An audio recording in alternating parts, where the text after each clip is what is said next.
오늘도 예배에 참석한 여러분 한 분 한 분 위에 하나님이 주시는 은혜와 사랑이 흘러넘치기를 주님의 이름으로 간절히 축원합니다. 오늘 일부 예배를 드리는데 일부 예배 엄청난 분들이 오셔서 오늘은 진짜 우리 교회가 부흥하나 보다 그랬더니 아니네요. 봄나들이 가시느냐고 일부 애들 많이 오셨는지 속았다 이런 생각이 들어요. 자, 우리 옆에 있는 분하고 이렇게 인사하겠습니다. 속아도 예배는 드린다.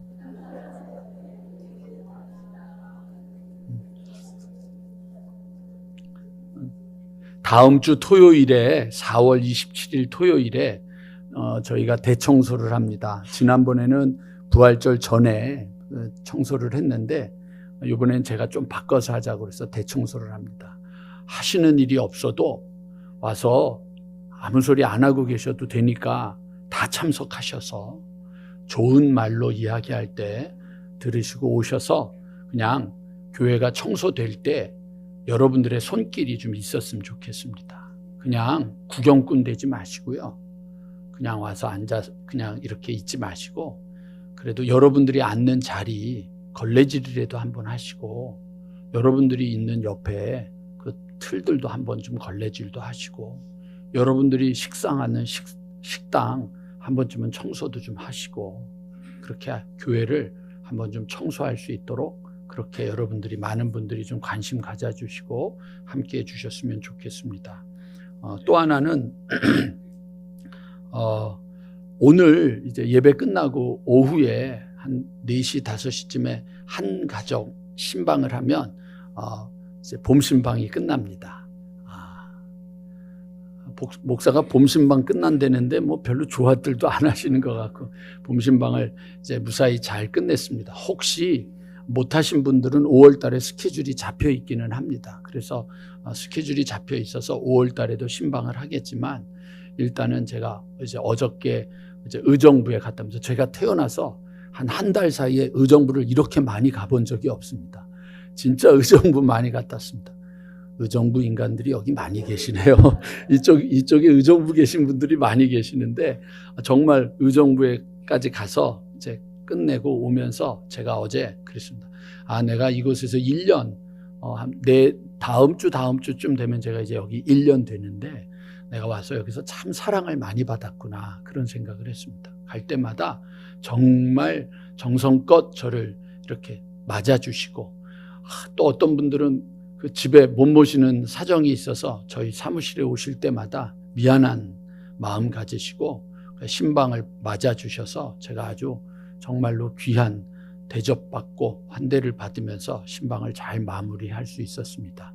내년에는 이렇게 안 할 테니까 걱정 안 하셔도 됩니다. 내년에는 속회 신방하고 그 다음에 후년에 다시 한번 제가 온 지 이제 그때쯤 되면은 이제 2년, 3년쯤 되니까 그때는 우리 식구들이 또 어떻게 됐는지 확인하러 가정으로 또 가서 신방하면서 함께 하도록 하겠습니다.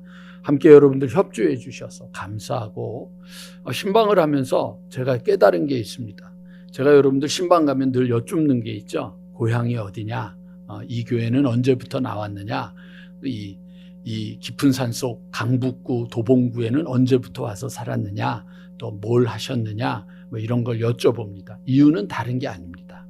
그것을 통해서 그분의 신앙이 어떻게 되었는지 무슨 과정이 있었는지 여러분들이 이 교회를 언제부터 다녔고 이 교회가 첫 교회였는지 안 교회였는지를 확인을 하는 순간 이분이 어떻겠구나 어떻게 신앙생활을 했겠구나 어떤 생각을 가지고 있겠구나 라고 하는 것들을 깨달으면서 여러분들하고 함께 제가 남은 이제 시간 목회를 어떻게 해야 될지를 깨닫게 되는 시간이기도 되고 그래서 너무 귀하고 값지고 감사한 시간을 가졌습니다.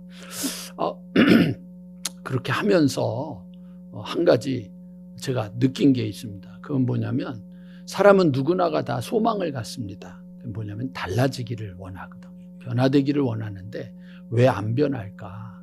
왜 안 변할까? 이 부분을 끊임없이 숙제로 우리에게 남아있거든요. 그래서 오늘 그 부분을 말씀드리고 다음 주에 역대기가 아마 끝자락이 될 텐데 역대기 끝자락에서 여러분들에게 그 에스라, 느헤미야, 에스더서를 가지고 왜 우리가 변하지 않을까에 대한 부분을 다시 한번 정리하면서 변해야 되는 삶의 신앙생활에 여러분들 귀한 우리 말씀을 좀 들어보려고 합니다. 여러분들 그 주보 뒤에 보면 제가 늘 언제나 설교를 간단하게 요약을 해놓은 부분이 있습니다. 거기에 이렇게 제가 써놨습니다. 인간은 자신의 의지와 상관없이 이 세상에 우연히 던져진 존재, 즉 목적 없이 던져진 존재다. 실존주의 철학자 샤르트르가 했던 말입니다.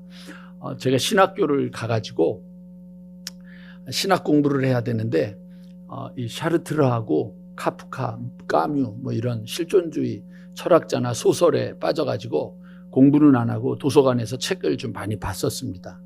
그러면서 실존주의에 대한 되게 관심을 많이 가졌습니다. 던져진 존재다. 근데 여러분 좀 된 것 같아요. 시간이 된 것 같은데 영화 중에 큐브라고 하는 영화가 있었습니다. 저희 교회 교인들은 너무 다 은혜로 와서 영화도 안 보니까 제가 다 대신 보니까 그 영화가 있는데 그 큐브라고 하는 영화를 보면 이렇게 껌껌한 이제 있다가 이렇게 점점 조명이 밝아지면서 그 통 안에 있는 사람들이 나옵니다. 그러면서 서로 물어봅니다. 여기 왜 왔어? 여기 왜 왔어? 이러고 물어보는데 그때 하던 말이 이 샤르트르가 했던 말입니다. 나 몰라. 여기 던져졌어. 인간은 어떤 존재냐? 이 세상에 던져진 존재다. 그래서 그거를 헤쳐나가는 게 인간이다. 멋있잖아요. 그렇죠? 나는 누구냐? 나는 이 세상에 던져진 존재야. 나는 몰라. 어떻게 던져졌는지 모르는데 나는 그것을 헤쳐나가야 되는 거야. 근데 이제 어려서부터 신앙을 가졌던 저로서는 그거를 쭉 받아들이기가 모호해가지고 이제 찾았어요. 또 책을 찾아봤더니 기독교적인 크리스찬 실존주의라고 하는데 그거는 어떤 시각으로 보느냐면 하나님이 이제 시계공이 시계를 만들었는데 그 다음에 시계가 알아서 돌아가는 것처럼 하나님이 세상을 창조하셨는데 창조한 세상을 지켜야 되는 게 우리에게 주어진 사명이다. 뭐 이제 이렇게 해가지고 그때 이제 저희가 이렇게 민주화가 되는 그 과정이었잖아요. 제가 학교 다닐 때가. 그래가지고 사회구원과 개인구원의 그 갈등 속에서 학교 다니면서 여러 가지를 고민하던 게 생각이 납니다. 그러다가 군대를 가서 저는 군대 가서 하나님과 새로운 관계를 갖기 시작했기 때문에 저에게는 군대가 터닝 포인트가 됐습니다. 그 군대를 가면서 제가 고백하게 된 게 뭐냐면 내 인생은 내 마음대로 안 되는구나. 그걸 느끼면서 돌아왔을 때는 제가 가지고 있던 그 책들을 다 이렇게 내려놓고 다시 이제 신앙으로 돌아왔던 기억이 납니다. 오늘 여러분 우리 모두는 이런 철학적인 얘기를 한다고 하는 거를 하려고 하는 게 아니고요. 이러한 시각으로 우리가 살아가는 삶의 자리에 있든지 아니면 여러분들이 펼쳐놓은 성경의 시각으로 여러분들의 삶의 자리를 결정하든지 둘 중에 하나의 자리매김이 되어 있습니다. 그래서 나는 이 땅에 던져진 존재야 라고 생각을 하든지 아니면 우리가 성경에서 창세기 1장 1절에서 말하잖아요. 태초에 하나님이 천지를 창조하시니라. 나는 창조된 존재야. 나는 하나님의 피조물이야. 나는 하나님에 의해서 만들어지고 계획된 존재야. 이것 중에 둘 중에 하나를 선택하는 거에 따라서 인생의 길은 달라집니다. 여러분 줄을 긋을 때요. 이렇게 두 가지 줄을 긋는데 한 0.0001mm가 이렇게 차이가 나게 줄을 긋더라도 여기서는 눈에 안 띄지만 이게 1m, 2m, 10m 그리고 여러분 100m가 되고 나면 차이가 어마어마하게 나는 것처럼 여러분들이 가지고 있는 시각이 아무것도 아닌 것 같지만 살다가 보면은요 여러분 인생에서 너무 큰 차이를 만들어 놓습니다. 하나는 내가 인생을 책임져야 되는 거죠. 그래서 세상의 모든 것들을 내가 감당하고 내가 싸우고 내가 이기고 내가 해결해야 됩니다. 그러니까 얼마나 힘들게 정말 도전하면서 싸우는지 모릅니다. 근데 한 삶은 뭐냐면 하나님이 나를 지으셨어. 그분이 나와 함께 하셔. 그분이 나를 도와주셔. 그분이 나를 인도하실 거야. 그분이 나와 함께 하실 거야. 오늘은 제가 딴 교회를 와가지고 말씀을 전해서 아멘 하는 분들도 한 분도 없고 은폐교회를 왔나 봐요. 이게 그렇게 그거를 가지고 시각을 가지고 나가는 분들이 있어요. 그러니까 차이가 나는 거죠. 그런데 여러분들은 어떤 분들이신가요? 나는 이 땅에 던져진 존재인가요? 나는 이 땅에 하나님의 인도하심과 계획으로 존재하는 존재인가요? 그걸 여러분들이 어떻게 갖느냐에 따라서 여러분 삶은 바뀌어지게 되어 있습니다. 그것을 여러분들 또 자녀들에게도 알려주는 겁니다. 여러분 지금 우리들이 삶에서 그 시각을 제대로 갖지 못하니까 오늘 이 본문 우리는 도저히 이해할 수 없는, 역대기에는 여러분 이 얘기가 안 나와요. 역대기 자체는 다윗의 실수, 솔로몬의 실수를 기록하지 않았거든요. 거기에 기록 목적은 그게 아니었기 때문에 그거를 기록하지 않았는데, 이 솔로몬의 이 실수를 보면서 우리가 왜 이렇게 됐을까라고 하는 걸 생각해 봐야 돼요. 왜 이렇게 됐을까? 왜 이렇게 무너졌을까? 왜 이렇게 쓰러졌을까? 왜라고 하는 것을 한 번쯤은 생각해 보는 게 되게 중요하거든요. 여러분 그거를 우리가 갖지 않으면 안 되는 겁니다. 그래서 오늘 여러분들하고 함께 그거를 얘기하는 거예요. 저는 여러분 우리 모두가 다 우연한 존재가 아니다. 그냥 있는 존재가 아니다. 어쩌다가 던져진 존재가 아니라 우리는 분명히 의미 있고 가치 있고 존귀한 하나님의 자녀들이다. 전 그거를 믿으면서 그 믿음 안에서 여러분들하고 그 얘기를 하고 싶은 거예요. 그 믿음을 가지면 그 다음에 여러분 꼭 인식해야 될 게 있어요. 그거 나는 하나님의 자녀야 이걸로 끝나시면 안 되고 그 다음에 여러분들이 가져야 되는 인식이 있는데, 그것은 여러분 우리 오늘은 창세기를 한번 좀 잠깐 보도록 할게요. 창세기 1장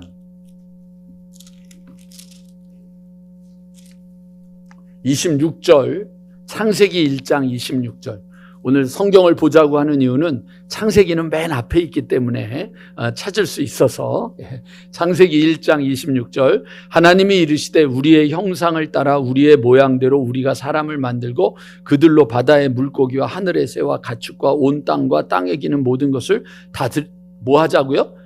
다스리게 하자. 여러분들에게 하나님이 주신 명령이 있는데 그게 뭐냐면 이 세상을 지키고 다스리라고 하는 거예요. 그러니까 이 땅에 여러분들이 존재하는데 나는 우연히 존재하는 거야. 나는 던져진 존재야. 나는 그냥 이 땅에 뭐 어쩔 수 없이 생기게 된 거야. 옛날에 제가 봤던 이 코미디 프로그램 중에 막 어떤 사람이 너무 힘들고 고통스러워가지고 술을 먹으면서 비틀거리면서 이런 소리를 하는 거예요. 어머니 왜 날 낳으셨나요? 그리고 막 어머니 왜 날 낳으셨나요? 그러고 가니까 어떤 사람이 이러고 쳐다보다가 이런 거야. 엄마 그때는 산부인과가 없었단다. 쏙 지나가는데 우리는 어쩔 수 없이 태어난 존재가 아니란 말이에요.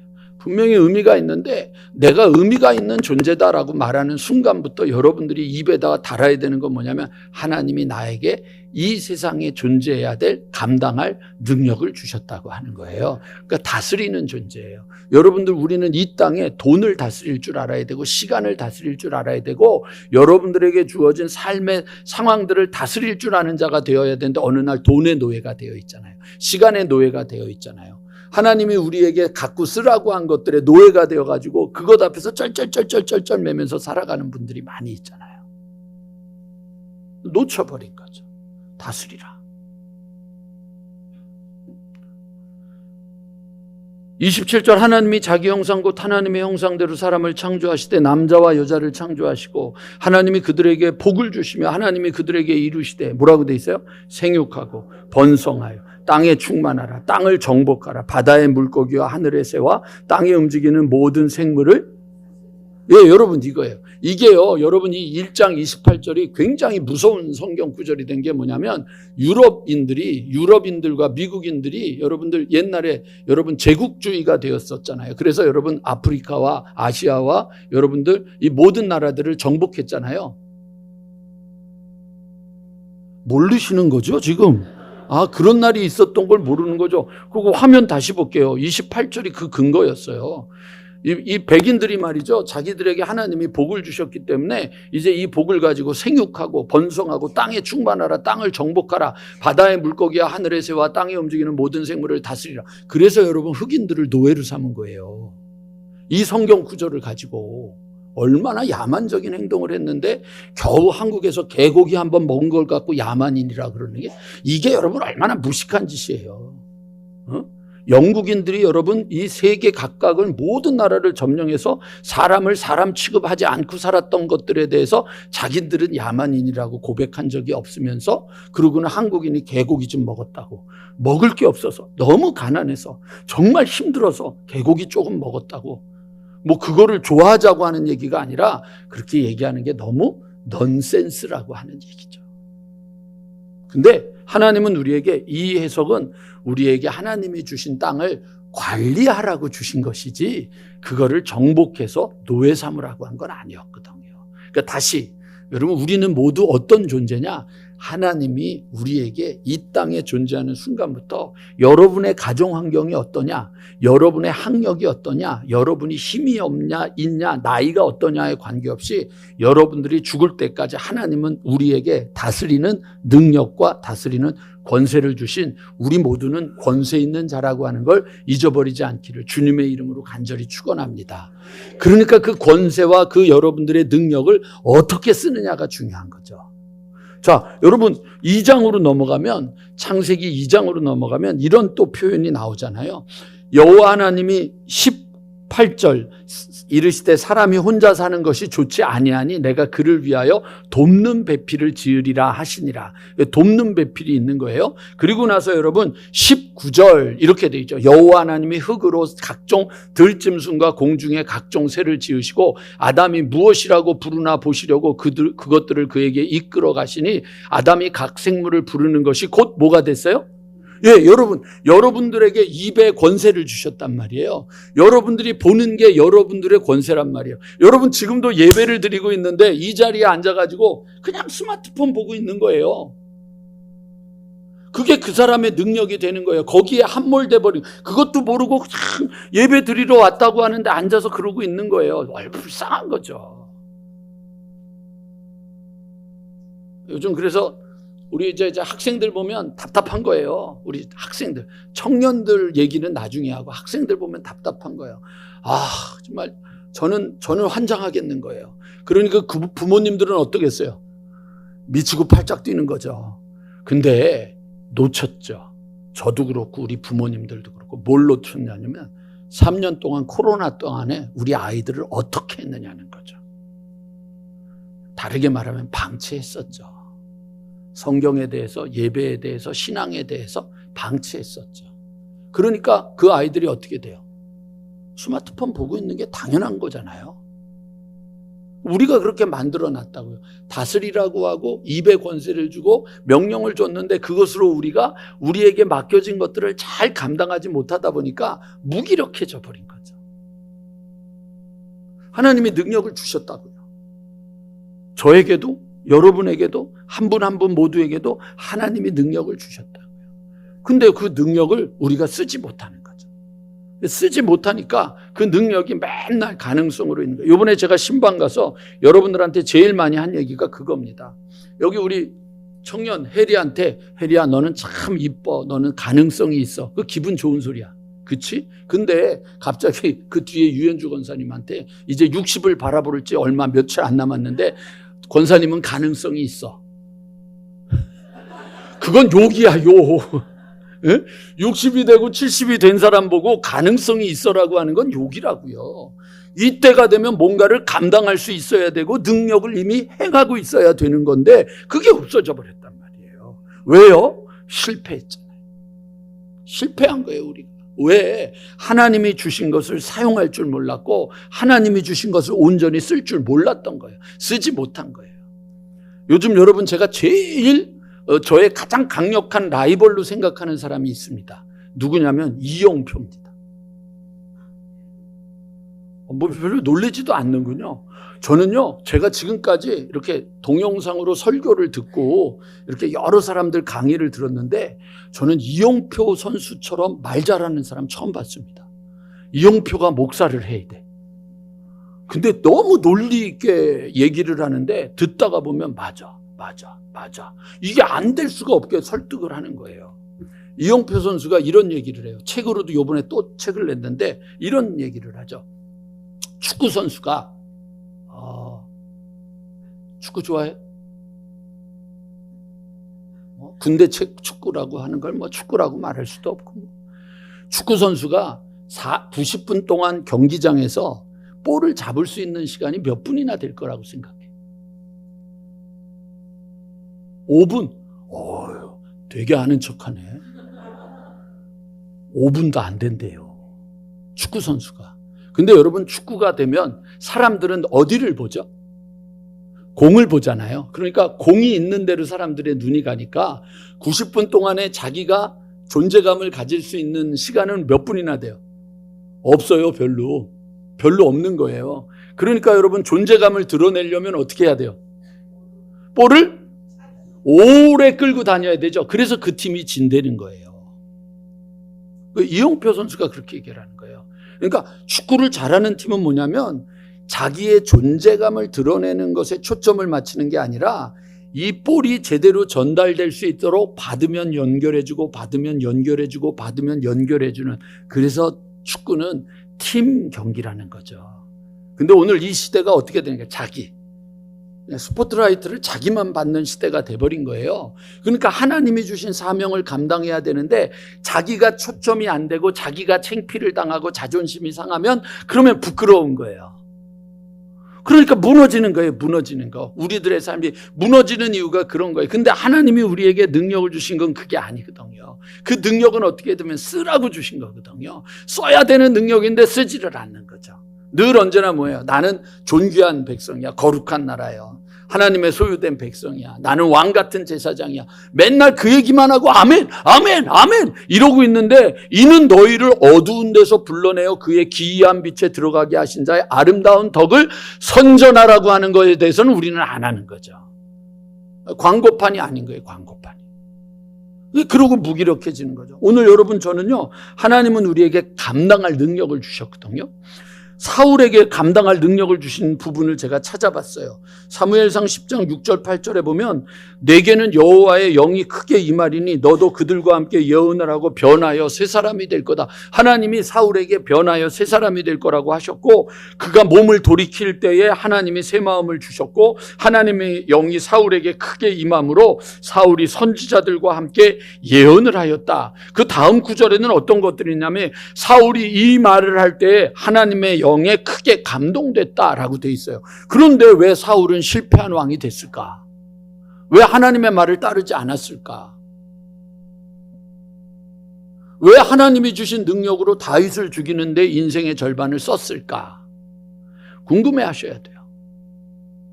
왜 하나님이 주신 것을 여러분들은 왜 그냥 오래오래 그냥 맨날 늘 가능성만 가지고 있다가 무너졌을까? 두 번째, 다윗에게도 마찬가지죠. 다윗이요, 여러분, 사무엘이 이새의 집, 다윗의 아버지 집에 와서 왕으로 될 사람을 기름 부을 때 쭉 자녀들이 오는데 아니래. 하나님이 아니라고. 그러니까 야, 여기 아들이 더 없냐? 그랬더니 아들 하나가 있는데 저기 지금 양치고 있습니다. 그럼 그 아들을 데리고 와라. 그 아들을 데리고 오면 내가 그 아들을 확인하고 밥을 먹겠다. 그래서 아들을 데리고 와요. 데리고 오니까 여호와께서 이르시되 이는 그다. 내가 기름 부을 받을 자다. 일어나 기름을 부으라 하신지라. 다윗이 왔을 때 기름을 부으라고 했어요. 그러면 그 전에는 어땠느냐? 하나님이 이렇게 얘기하셨죠. 내가 보는 것은 사람과 같지 아니하니 사람은 외모를 보거니와 나 여호와는 중심을 보신다. 중심을 보는 거죠. 다윗의 중심을 본 거예요. 그 형들은 중심이 아니라는 거예요.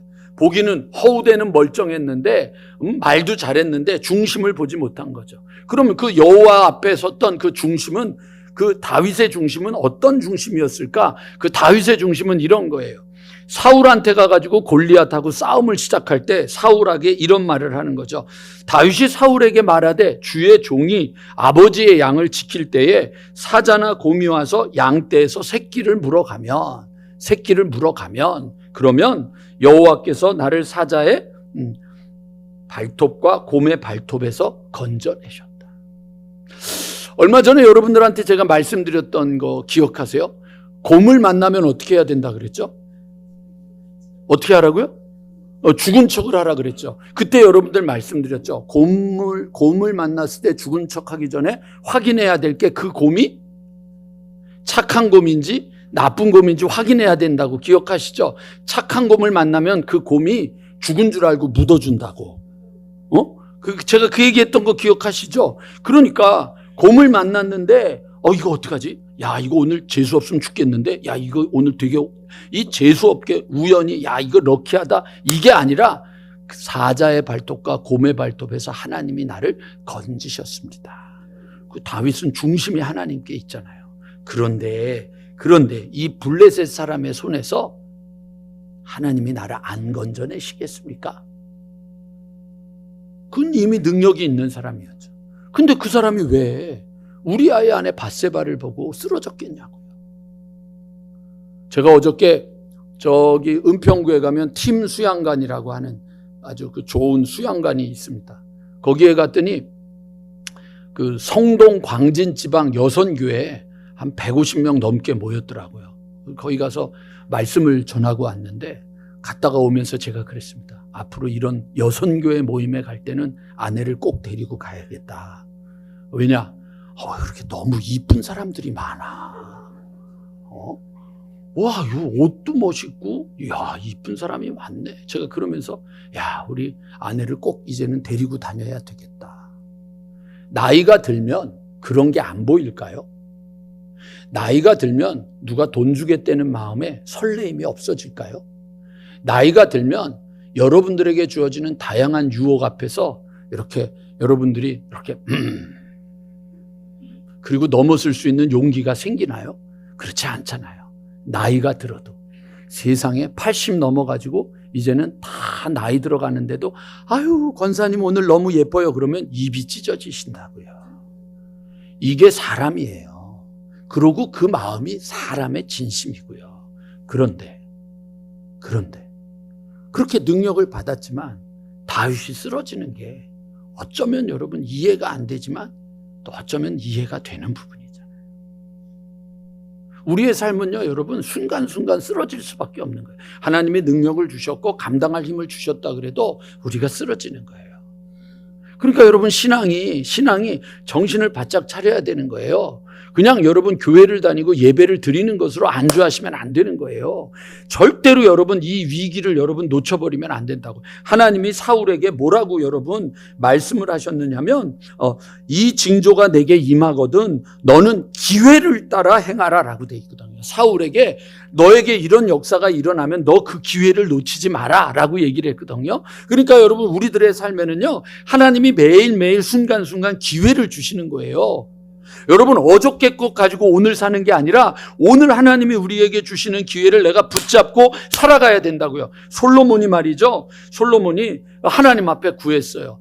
내가 널 뭐 해줄까? 그랬더니 하나님 내가 다윗 아버지 같지도 않고 내가 능력도 없고 이 수많은 사람을 감당할 자격이 없습니다. 그러니까 이 사람들을 재판하려면 하나님 내게 저에게 들을 귀를 주십시오. 이게 열왕기서고요.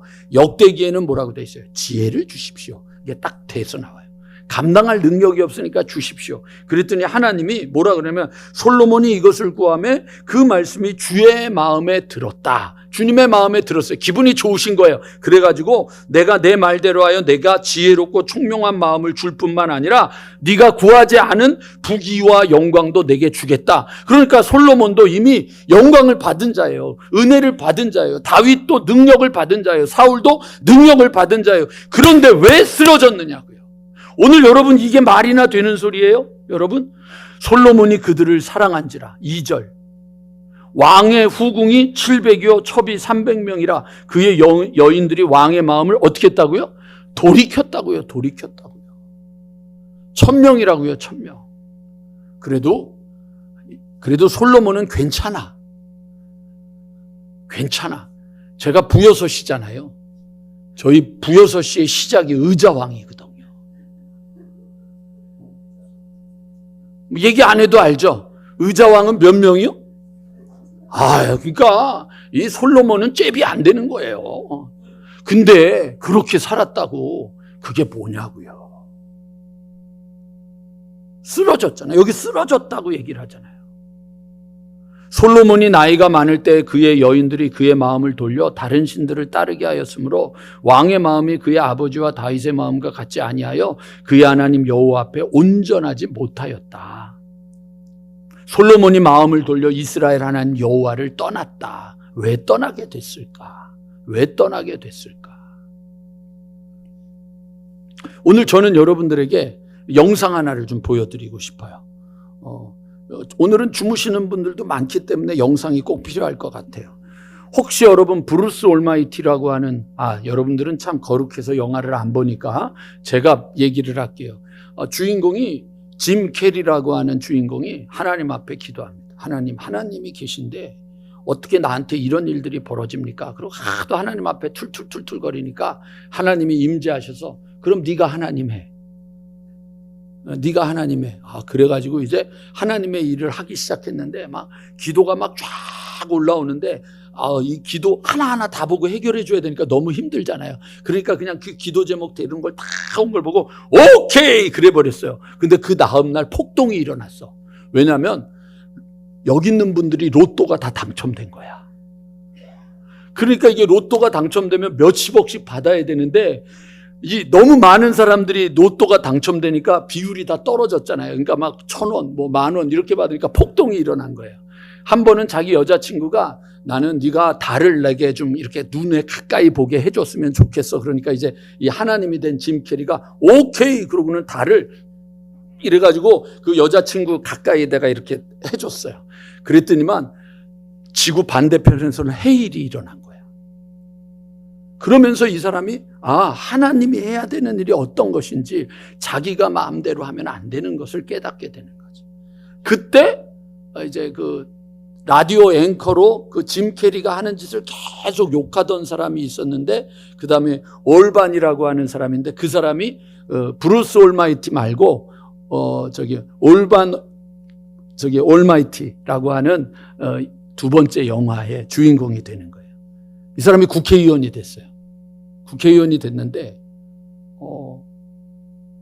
국회의원이 돼서 처음 출근하는 날 하나님이 아침에 눈을 떴는데 수염이 노화처럼 이렇게 난 거예요. 그래가지고 수염을 다 깎고 다 깎은 다음에 수건으로 싹 가리고 나면 수염이 다시 이렇게 나와 있는 거예요.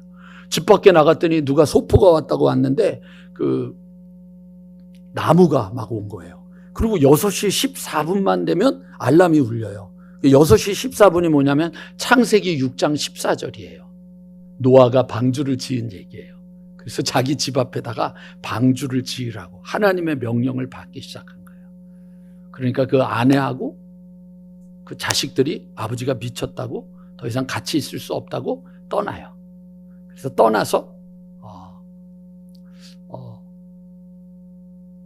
휴게소에 들려서 밥을 먹고 있는데 라디오에서 그 아버지를 막 빈정거리고 욕하는 뉴스가 들리는 그 장면에서 그 아내에게 하나님이 오셔서 그 아내에게 해주는 말이 있어요. 한번 여러분 우리 한번 좀 불 좀 꺼주시고 화면 좀 켜주시고 하셨으면 좋겠습니다. Every kind of animal. 아니 저 말고 Still to be collected, 2 giraffes, 2 elephants, and 1 more jackass. What an idiot. Oh, he's a mook. Jerks. Don't worry about it. 아내와 Guys, come on. 자식들입니다. Eat up. Not hungry. Yeah, me neither. You guys can't eat, I can't stop. Can you go to the bathroom? Me too. Okay, Dylan, go with them. Please? Fine. Oh, excuse me, can I get a refill, please? Coming right up. 이분이 하나님입니다. Excuse me. Are you alright? Yeah. No. It's a long story.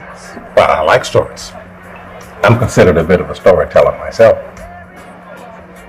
My husband? You heard of New York's Noah? The guy with building the ark. That's him. I love that story. Knowing the ark.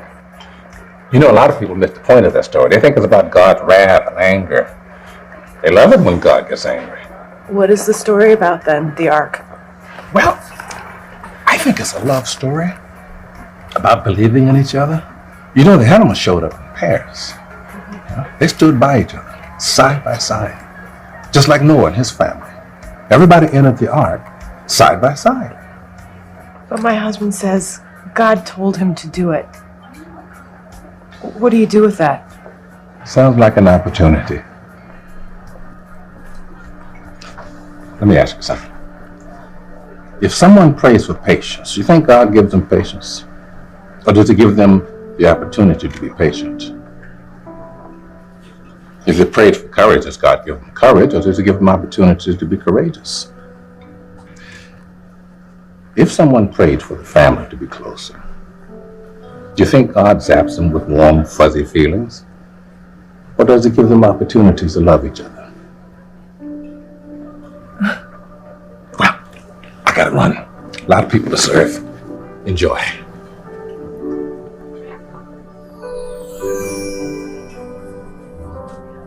I guess this comes as no surprise to those who remember his campaign promise.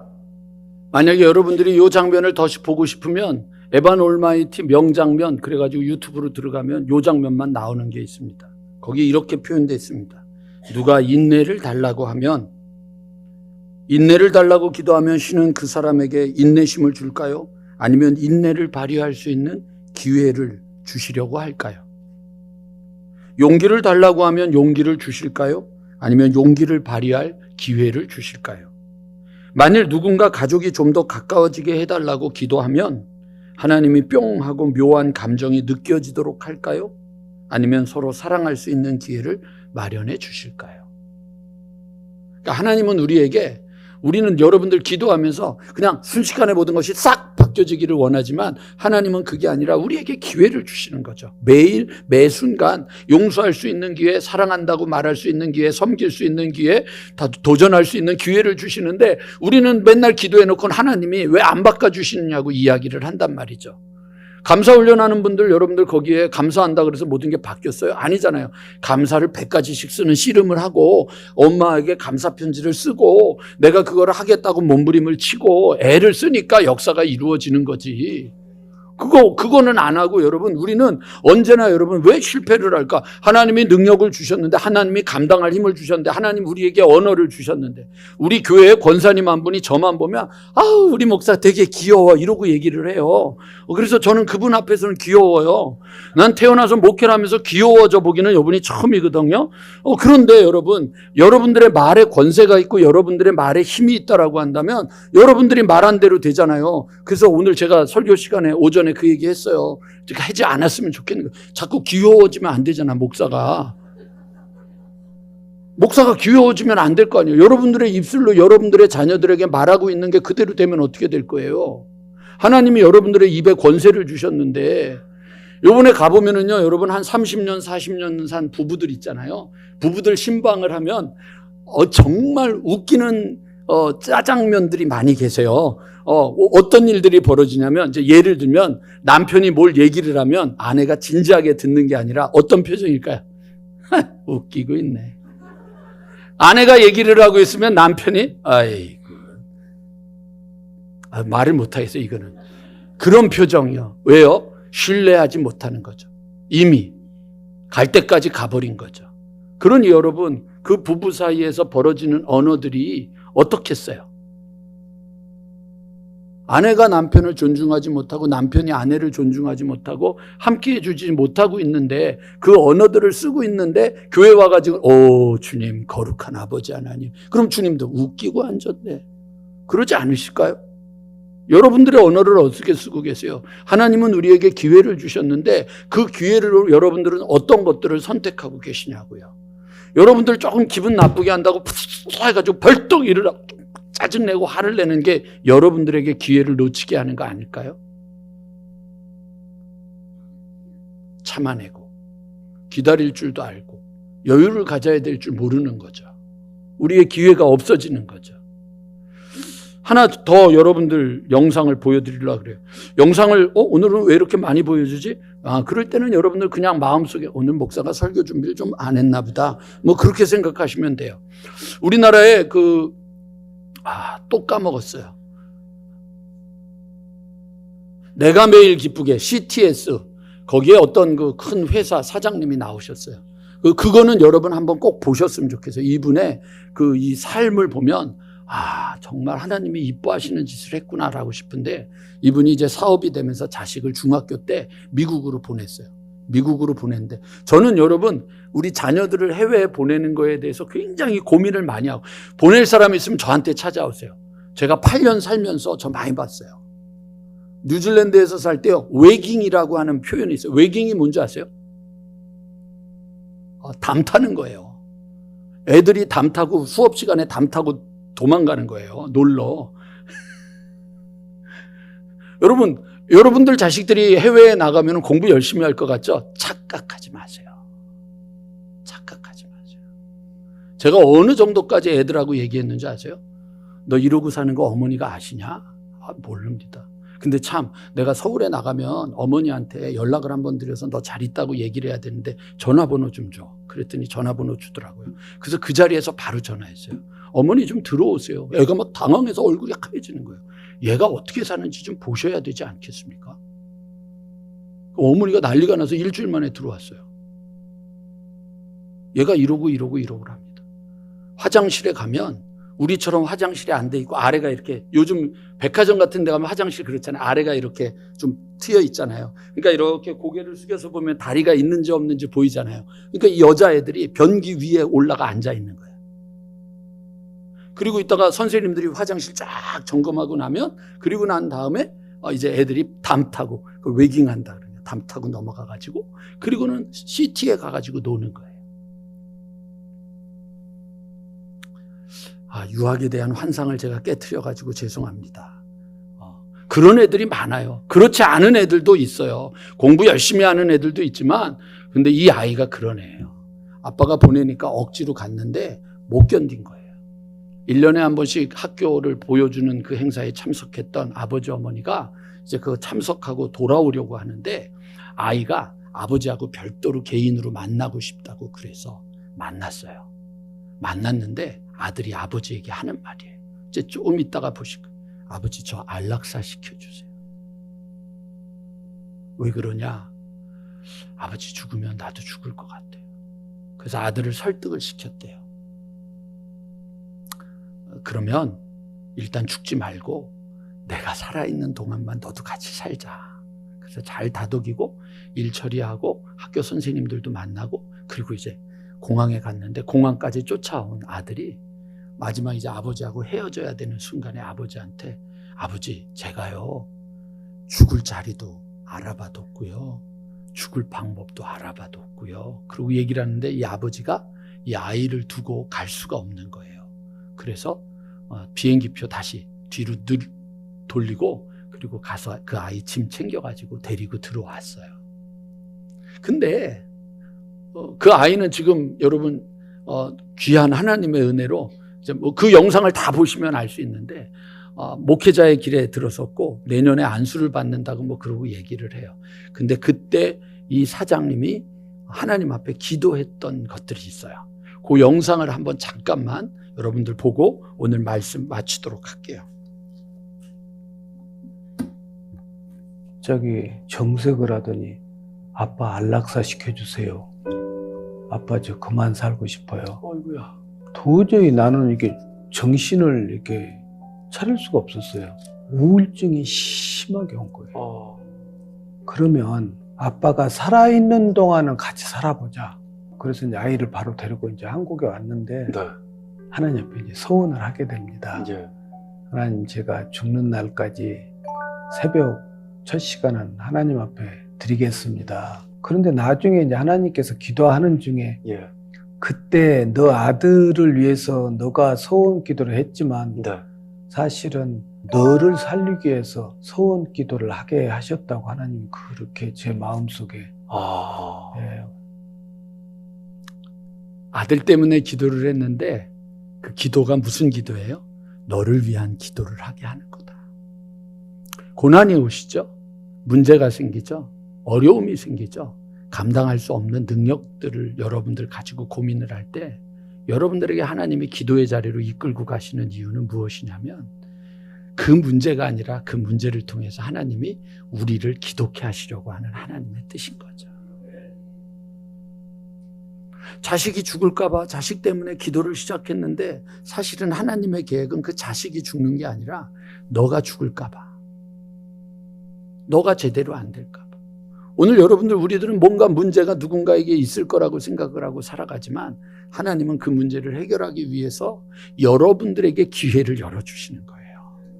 지금 여러분들에게 우리는 기회가 있는 거예요. 솔로몬에게도 계속 기회가 있었고 다윗에게도 기회가 있었고 사울에게도 기회가 있었어요.